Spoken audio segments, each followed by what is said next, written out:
Penduduk Balaba adalah penyembah berhala. Berfoya-foya, berbuat maksiat adalah kesenangan mereka. Mereka sudah lupa pada ajaran agama yang benar.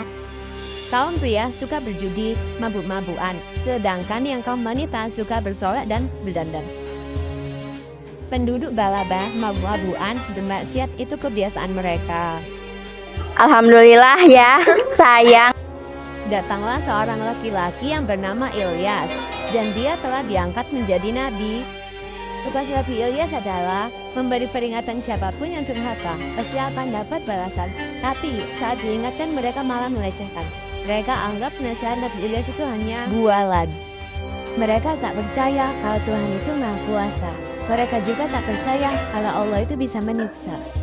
Sudah saatnya penduduk Balaba diberi pelajaran karena kelakuan mereka sudah melampaui batas. Mungkin dengan siksaan mereka akan menjadi sadar hingga semuanya mau kembali ke jalan yang benar. Karena kemungkaran penduduk Balaba yang tak mau berhenti, Allah menurunkan azab yang sangat pedih. Sengaja Allah tak menurunkan setetes pun hujan, hingga terjadilah musim kemarau panjang. Selama 13 tahun, hujan tak pernah turun, banyak pohon hewan mati kehausan. Sumur dan sungai pun kering, tak ada airnya. Tentu saja penduduk jadi kebingungan. Namun begitu, mereka masih saja tak mau percaya kalau kemarau panjang itu adalah siksaan bagi mereka. Baliknya, mereka menuduh Nabi Ilyaslah penyebab pastilah semua ini gara-gara Ilyas, kata mereka marah. Penduduk Balaba lalu menyusun rencana yang keji. Mereka ingin membunuh Nabi Ilyas hingga mati. Setelah sepakat, mereka semua lalu melangkah pergi, mencari Nabi Ilyas untuk ramai-ramai dibantai. Nabi Ilyas tahu bahwa dirinya dalam bahaya, maka cepat-cepat dia lari sebelum mereka tiba. Kini rumah Nabi Ilyas kosong tak berpenghuni. Saat orang-orang itu datang, situasi rumah sudah sepi.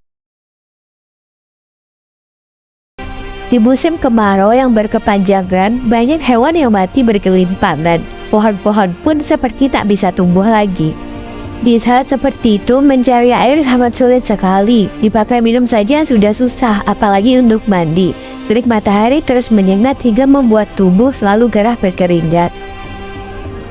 Anak-anak kecil banyak yang terserang penyakit kulit. Yang merasa kepanasan, mereka terus menjerit-jerit. Orang-orang dewasa juga banyak yang mengeluh. Mengapa kemarau panjang tidak cepat berlalu?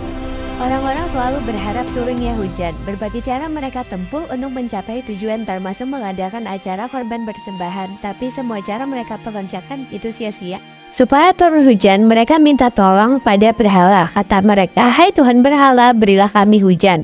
Tentu saja berhala tak bisa memberi pertolongan apa-apa, sebab berhala hanyalah patung yang tak berdaya. Musim kemarau masih terus berlangsung. Hujan yang tak mau turun membuat orang semakin bingung. Saat itulah datang lelaki yang diangkat Allah sebagai nabi. Namanya Ilyasa. Orangnya pintar, sopan, dan baik. Setiap hari Nabi Ilyasa selalu berdakwah bahwa kemarau panjang itu disebabkan perbuatan jahat, katanya. Mulai sekarang kalian harus bertaubat dan berhenti berbuat maksiat.